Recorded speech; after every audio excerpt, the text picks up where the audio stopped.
আজকে শেয়ার করছি আপনাদের সঙ্গে বেবি ফ্রকের টু পার্টটি এবং সেলাইয়ের পার্টটি যাই বলে থাকুন না কেন। দেখুন কত সুন্দরভাবে আমি এই বেবি ফ্রকটি অল্প সময়ের মধ্যে তৈরি করে নিয়েছি। বিসমিল্লাহির রহমানির রহিম। আশা করি যে যেখানে আছেন ভালো আছেন। আমার চ্যানেলের পক্ষ থেকে সকলকে জানাই শুভেচ্ছা অভিনন্দন। চলুন দেখে নেওয়া যাক কথা না বাড়িয়ে। দেখুন আমি বডির অংশটি নিয়ে নিয়েছি, এটা নিয়েছি পিছনের অংশ। মাঝ থেকে কাটিং করে দিচ্ছি, মধ্য থেকে কাটিং করে দিচ্ছি, কারণ এখানে বোতামের ঘর তৈরি করতে হবে। দেখতে পাচ্ছেন এখানে আমি একটা কাপড় নিয়ে সোজা সাইডে বসিয়ে দিয়েছি কাপড়টিকে। এখন সেলাই করে নিলাম। দেখুন সেলাই করা হয়ে গেলে আমি একটা ভাঁজ দিয়ে উল্টা সাইডে এই কাপড়টিকে এখন সেট করে নিব। যেভাবে আমরা ব্লাউজের বোতামের ঘর এবং ঘাটের ঘর করে থাকি, সেই একইভাবে কিন্তু বেবি ফ্রকের জন্য করে নিতে হয়। দেখুন উল্টা সাইডে আমি কাপড়টি ভাঁজ দিয়ে সেলাইটি বসিয়ে দিচ্ছি। এখানে একটা সেলাই যথেষ্ট। তারপরে আমাদের আরেকটা যে পার্ট বের হলো কাটিং করার পরে, এটা কিন্তু আমি এখন উল্টা সাইডে সেলাইটি বসিয়ে দিব বা কাপড়টি এখন জয়েন্ট দিয়ে দিচ্ছি।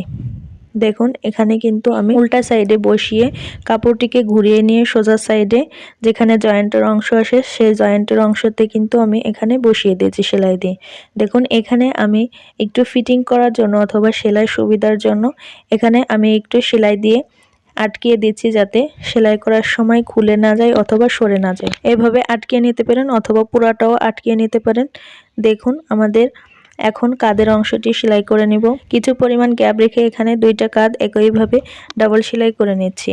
এই তো কাঁধটি সেলাই করে নেওয়া হয়ে গেলে এখন আমরা দেখতেই পাচ্ছেন গলার যে কাপড়টি আমরা কাটিং করে নিব যেখান থেকে, সেই অনুযায়ী কিন্তু আমি প্রথমে গলার মাপটি এখানে আমি নিয়ে নিয়েছি। দেখুন এখানে আমি কতটা হয়েছে 16.5 ইঞ্চি, আমি মোট 17 ইঞ্চি পরিমাণ লম্বা একটা কাপড় নিয়ে নিব।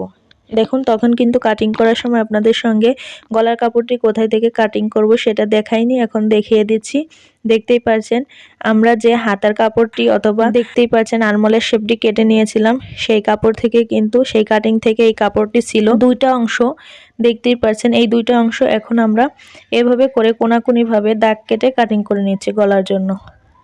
যেহেতু 1.5 গজ পরিমাণ কাপড় দিয়েই আপনাদের সঙ্গে ভিডিওটা শেয়ার করেছি কাটিং এবং সেলাই, এজন্য অন্য কোথা থেকে কাপড় এনে আমি কোথাও জয়েন করিনি। এই 1.5 গজ কাপড় থেকেই কিন্তু আপনাদের সঙ্গে সম্পূর্ণ কাটিং এবং সেলাইটি শেয়ার করছি। দেখতেই পাচ্ছেন এখন কিন্তু আমি এই ছোট ছোট টুকরা কাপড়গুলো জোড়া দিয়ে নিয়েছি। গলার সোজা সাইডে এই কাপড়টি ছোট কাপড়টি বসিয়ে নিয়েছি। সেলাইটি বসানো হয়ে গেলে আমি একটু কাটিং করে দিচ্ছি, যাতে এটাকে ঘুরিয়ে সেলাই দিতে সুবিধা হয় এবং ভাঁজ দিতে সুবিধা হয়। দেখুন উল্টা সাইডে আমি এই কাপড়টি বসিয়ে দিচ্ছি, এভাবে ভাঁজ দিয়ে ফিটিং করে সুন্দরভাবে। এই তো হয়ে গেছে। একইভাবে কিন্তু আমি এখন হাতার কাপড়টি এভাবে করে নেব, যেহেতু আমি এখানে হাতা বসাবো না, এজন্য হাতার কাপড়টি কিন্তু একইভাবে আমরা এখানে সেট করে নিয়েছি। দেখুন আমি যে কুচির ডিজাইনটি করে নিয়েছি, আমরা যে এখানে একটু কাটিং করে নিয়েছিলাম টিকেন দেওয়ার জন্য, যে কাটিং করে নিয়েছিলাম সেইখানে টিকেন দেওয়ার উপরে কিন্তু এই কুচির অংশটি বসিয়ে দিচ্ছি।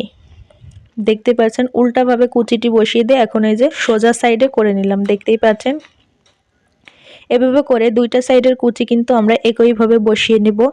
এখানে আমার একটা ভুল হয়েছে, যে এখানে প্রথমে আমরা বডির অংশের সাথে নিচের কুচির অংশটা আগে সেলাই করে নেব। ঠিক আছে, আপনারা এই ভুলটা করবেন না। আমার এখানে কিঞ্চিত পরিমাণ একটু ভুল হয়ে গেছে, তার জন্য এরকম কাঁধের উপর কুচি দিয়ে কিন্তু আমি আগে একটা ফ্রক সেলাই করেছি, তখন কিন্তু একদম ঠিকঠাকভাবে হয়েছে।